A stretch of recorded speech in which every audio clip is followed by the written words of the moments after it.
তদন্ত রিপোর্ট জনগণের সামনে প্রকাশ করে জনগণকে বুঝতে দেবেন এই হত্যাকাণ্ডের সাথে কারা জড়িত।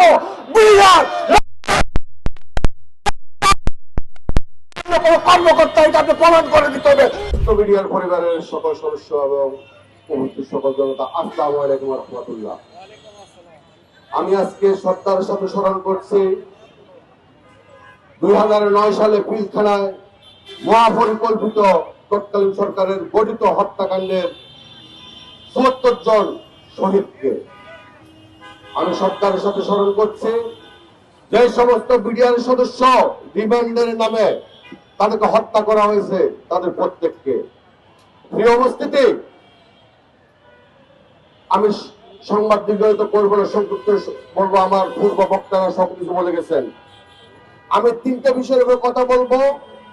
সর্বপ্রথম হলো আমাদের ভিতরে পিলখানার ভিতর এবং বাইরে, আপনারা সকলে জানেন ঘটনাটা ঘটেছে পিলখানায় না, সাংবাদিক মুন্নিশার মাধ্যমে ষড়যন্ত্র করে, যার তদন্ত কমিশনের নাম এসেছে মুন্নিশার মাধ্যমে ষড়যন্ত্র করে পুরো বাংলাদেশের পিলখানার ভিতর এবং বাইরে 46টা স্থাপনায় এই ধরনের ষড়যন্ত্র করে মিথ্যা বিদ্রোহ তকমা লাগিয়ে দিয়েছেন এবং এই বিদ্রোহের মিথ্যা বিদ্রোহের দায়ে পিলখানার ভিতর এবং বাইরে প্রায় 18,000 প্লাস বিডিআর সদস্যকে বিভিন্নভাবে চাকরিচ্যুত করা হয়েছে এবং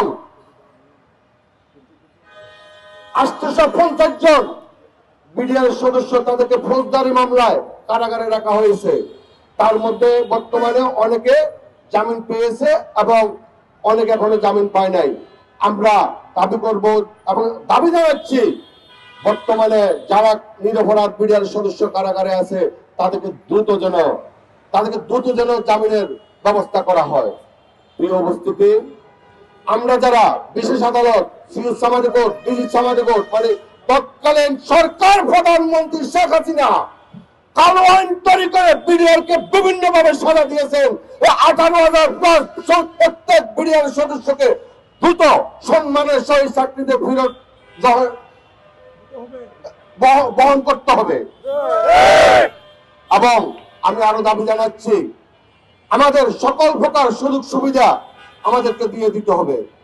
প্রিয় উপস্থিতি, আমরা আশ্চর্য হয়ে যাই, তৎকালীন সরকার স্বরাষ্ট্র উপদেষ্টা মহোদয়, আইন উপদেষ্টা মহোদয়, প্রধান উপদেষ্টা মহোদয় আমাদেরকে আশ্বাস দিয়েছিলেন যে আমাদেরকে সুস্থ একটা বিচার করে দিবেন, কিন্তু আমরা কিছু পাই নাই। আমাদের সাথে শুধু করেছেন প্রতারণা। বর্তমান বাংলাদেশ সরকারের মাননীয় প্রধানমন্ত্রী আপনি হলেন, আপামর জনতা বাংলাদেশ সকলের মাতার নয়নমণি, আপনি ভুলে যাবেন না আপনি বাংলাদেশ প্রেসিডেন্ট জিয়াউর রহমানের ছেলে, আপনি তিনবারের প্রধানমন্ত্রী আবসীন বেগম খালেদা জিয়ার ছেলে। একমাত্র আপনার দ্বারাই সম্ভব আমাদের এই পিলখানার যে সুপরিকল্পিত যে হত্যাকাণ্ড ঘটানো হয়েছে, এই হত্যাকাণ্ডের সঠিক একটা তদন্ত করে আপনি একমাত্র আমাদেরকে ফয়সালা দিতে পারেন এবং পুরা জাতি আপনার দিকে তাকিয়ে আছে।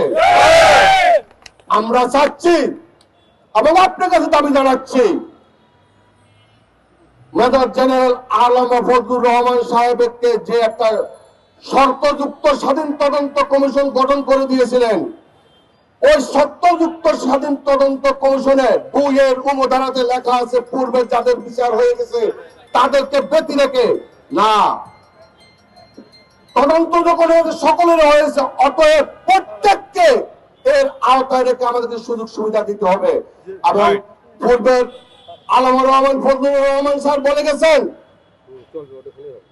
রিপোর্টটি জনসম্মুখে পাবলিক করার জন্য, কিন্তু তৎকালীন প্রধান উপদেষ্টা মহোদয়, আইন উপদেষ্টা মহোদয় এবং স্বরাষ্ট্র উপদেষ্টা মহোদয় এটা জনগণের সম্মুখে প্রকাশ করেন নাই।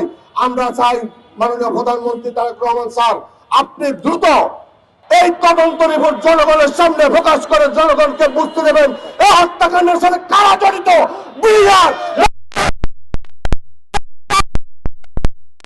কর্মকর্তা এটা আপনি প্রমাণ করে দিতে হবে। বিডিআর দোষী না, বিডিআর বিদ্রোহী না, বিডিআর হত্যাকারী না। প্রিয় উপস্থিতি,